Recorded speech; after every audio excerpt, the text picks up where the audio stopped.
ദേശീയപാതയിലെ തകർച്ചയിൽ ഇടക്കാല റിപ്പോർട്ട് തേടി ഹൈക്കോടതി. കരാറുകാരനെ ബ്ലാക്ക് ലിസ്റ്റിൽ പെടുത്തിയെന്നറിയിച്ച NHAI. വീഴ്ച LDFിന്റെ തലയിൽ കെട്ടിവെക്കാൻ ശ്രമിക്കുന്നുവെന്ന് MV ഗോവിന്ദൻ. കാസർഗോഡ് ദേശീയപാതയിലെ നിർമ്മാണത്തിലിരുന്ന റോഡിൽ മണ്ണൊലിച്ചുപോയി.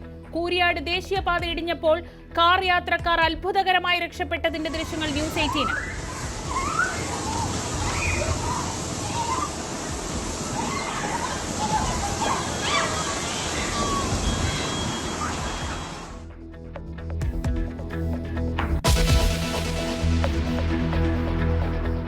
കുഞ്ഞിനെ പുഴയിൽ എറിഞ്ഞു കൊന്ന കേസിലെ പ്രതിയുമായി തെളിവെടുപ്പ്. അമ്മയ്ക്കെതിരെ വൻ ജനരോഷം. കുഞ്ഞ് പീഡനത്തിനിരയായത് അറിഞ്ഞിരുന്നില്ലെന്ന് മൊഴി.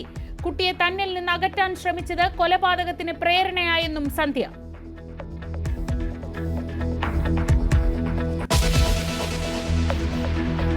അവരുടെ ആസ്കിംഗ് ഒക്കെ വേറെ ലെവലാണ്.